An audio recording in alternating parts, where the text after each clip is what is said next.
On CNB today, we also have these two cars, and that's the one clash we've been waiting for some time now.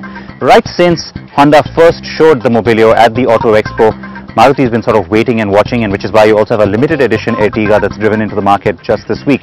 But how do the two cars compete, especially when you look at it from the point of view of individual buyers? Let's get straight into it.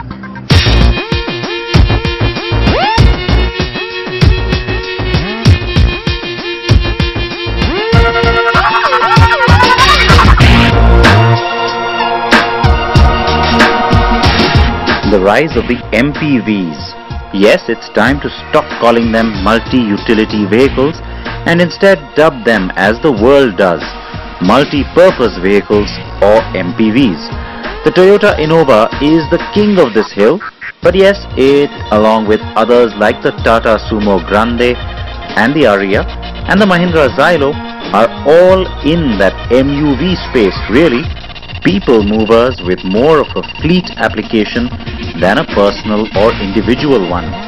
The Nissan Evalia at the top end and the Chevrolet Enjoy at the bottom have tried to be more, but really the Innova remains the undisputed leader. So that is why Maruti's decision to drive in the Ertiga in 2012 was seen as a misguided move by some. But a lakh and a half Ertigas later, the idea of stretching the Swift platform and throwing in 3 rows of seats into a zippy car-like monocoque frame is now seen as a stroke of genius. And that is why the Mobilio is also a very good idea. I genuinely believe that the Indian market will benefit from the influx of more MPVs. And yes, that's despite the fact that we are hankering after the compact SUV. The reason? An MPV is more versatile and utilitarian than a hatch or a sedan, and it gives you multiple space options while staying compact and easy to drive. Now, it was at the beginning of July that we got you all the details on the Honda Mobilio. It was Bala who drove the car and reviewed it, and Bala is with me right now as well. Bala, very positive sort of a impression is what you carried back with you from Nashik. Yes, Siddharth, that's right, because we kind of spend time with the diesel engine because that's going to be the main real volume driver for Honda, and we got the impression that it's a fairly good fuel efficient and a less noisy engine. Now, of course, at the time I remember you mentioned that it's almost a relief that it's less noisy, because remember the Amaze, same engine, clatters like anything. But before anything else, I want to also ask you your impressions. You got the two cars standing next to each other. You always had the Ertiga in your mind, I know, when you were driving it in Nashik, but now that they are next to each other, first thing, in terms of looks, which one works for you? The Ertiga continues to be boring for me because with the Mobilio, Honda has really tried to give this MPV a little more appeal, because at least from the side and the rear there's a little bit more lines and a little more, I don't know, a little bit more bolder stance that the car gets. I mean, it's a little low as you can see, but from the sides and the rear is where the real touch comes in. Yes, from the front it looks like the Brio or possibly even the Amaze, but from the sides and the rear it's a different ball game compared to the Ertiga. Now, I'm going to disagree with Bala completely, and that's possibly a surprise to not just him, but a lot of you as well. For me, actually, it is the clean lines on the Ertiga that work, because it's not trying too hard to be anything else. It's got straight lines along the side, it's got that ample height, it tells you straight away it's an MPV. On this car, as Bala was saying, there's lots of different kinds of work done in the metal. You've got what they call this lightning bolt along the side. The shoulder line dips down here, gives you a nice ample sort of glass coverage. But you know, Bala, even though I know that's been done intentionally to give you an airy sense of space on the inside, from the outside the proportions just look completely wrong. It just looks almost like a hearse, for lack of a better comparison. I think you tried too much with the... I think it's been overstyled. I think if they had just kept it a little bit simple. I liked some of the elements and the ideas behind them, but yes, it just looks like there's 2 or 3 ideas and they've all been sort of meshed together. Because so that goes all the way to the rear tail. Some of it is stylish, yes, but you know, they just tried too hard. And for the buyer though, that might be the big distinction, because it isn't boring, it isn't typically MPV like. I mean, all the other cars, whether it's the Xylo, the Enjoy, or of course the Ertiga and the Innova, they all have a very similar straight sort of a feel.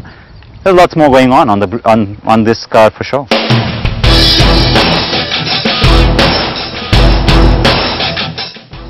So maybe I am overreacting to the overstyling, but for many consumers, the flashier looks will likely seem way more attractive than the comparatively drab Ertiga. On the inside, the cabins are similar alright, though the Mobilio is longer and has a more ample wheelbase, resulting in a roomier cabin. The Ertiga is well proportioned but lacks legroom in the second row. The color palette used is similar in both. The Ertiga looks functional, but the plastics seem a little bit tacky and cheap. On the Mobilio, it's a better feel and the materials appear superior. The black and beige two-tone treatment is smart, but it's only in the upper variants. The optional 4 wood, well, all I will say is I hope buyers opt not to get it. It's very plasticky and forced looking. Both cars have steering mounted controls and Bluetooth telephony only in the top end variants. Today we are driving the petrols, but very quickly let's also talk of the diesels, as they are the sales drivers in our market, as we know. Now on paper, the Mobilio has the more powerful motor and the ID Tech has proved to be right for India. But it does the job really well in the Mobilio. Honda claims excellent mileage of 24.2 kilometers per litre. Being tuned with an efficiency bias means a lack on punchy power when you have a full load.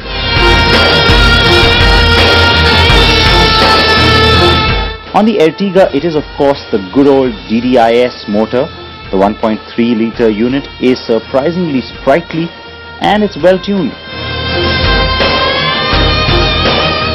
And it's mated really well to the 5-speed manual gearbox. Claimed mileage is lower than the Mobilios, but it's still impressive at 20.77 kilometers per litre. Of course, we have Fiat to thank for that gem of an engine, don't we? And now on to the petrols. Now the reason we have the petrols on the show is that they often get ignored by our lot, and yet a lot of individual buyers with limited driving distances are once again opting for the lower priced petrol variants, aren't they?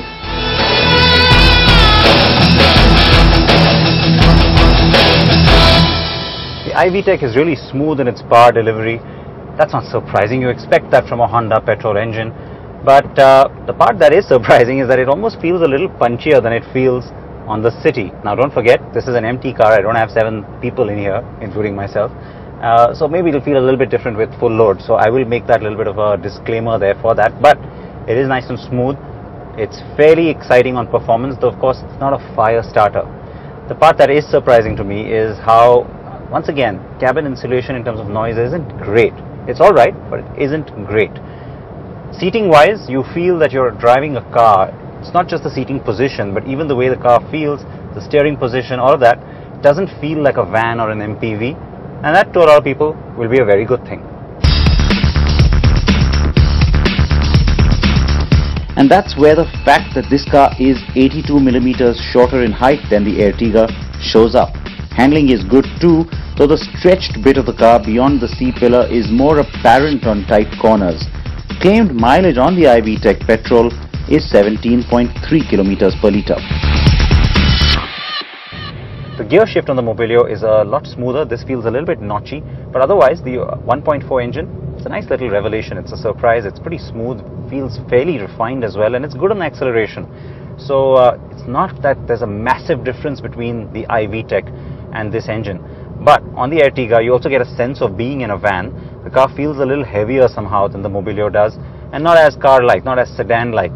The Mobilio, driving stance, overall drivability too, is more like a sedan. On this car, you get the sense of an MPV, and you know what? Having that kind of a distinct character might actually be a good thing in a sense, because it gives the car its own identity. The Ertiga also has a good suspension, so despite the taller ride, you get a sense of comfort from the car all through the ride.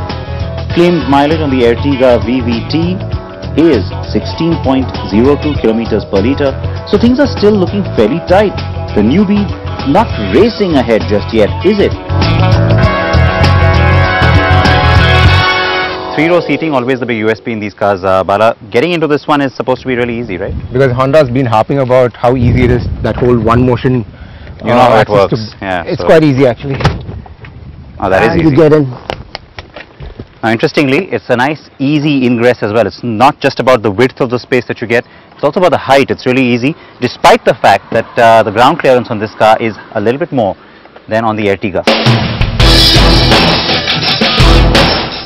Alright, of course it's a little bit cramped back here, but a little bit better than what I expected. Yep, because you've got a little bit of cubby holes, you've got some storage space. That's what Honda does, right? I mean, try and maximize the space, and also fairly decent kind of space on the window as well, Yeah, so it you don't doesn't feel cramp. cramped up. Yeah. Man maximum, machine minimum. I thought you were going to say that, but anyway, of course under thigh support isn't great, but then you know what, in third row of most cars, it could be even a premium SUV, these seats aren't really meant for perhaps big adults in the back. Or long drives. Or long drives, yeah. I think 10-15 minutes back here I would be alright. After that I want to start screaming. Now let's check out the third row on the Ertiga. This one the sliding one, right? Yeah, this one I remember. It's not as fancy as the other one. Doesn't give you as much space either. Yep. But it's fairly easy to climb into, I guess. Now that's a surprising amount of space. I mean, I remember the first time we drove the Ertiga also being very surprised by how this much space has been carved out. Yep. This is where the height comes into play, because under thigh support is a little bit better. Yeah. This could be a little more comfortable, even though the sense of space isn't that much. True. In terms of the position as well, you feel like you're almost on position with the driver and not like sitting in a low position like you saw on the Mobilio. So, like in most other cars which have 3 rows. Yeah, but in terms of space, it could be a little more, the cubby holes are not like great.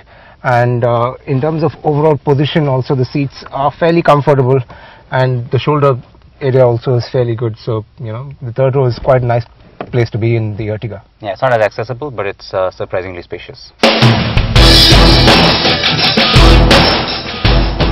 Boot space next. Let's open this one up. You can kind of fit in a really big suitcase here without any problems. This is a surprising amount of space, I mean, yeah. I have to say. But how about folding up the seats and let's look at the full cargo space? It's kind of like a 2 motion. You got to fold that one as well. And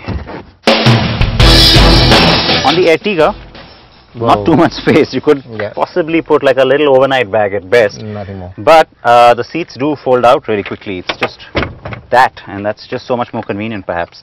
Fair amount of space, maybe not as deep as you saw in the other car. Also one thing is that the height is a huge difference, because on the Mobilio it's a little lower, so carrying heavy stuff access easier to just load them in. Then it's slightly higher on the Ertiga, so it might be a little more difficult, but yes, that's more convenient to fold than this 2 motion. But there is an advantage to the Mobilio's split third row seat.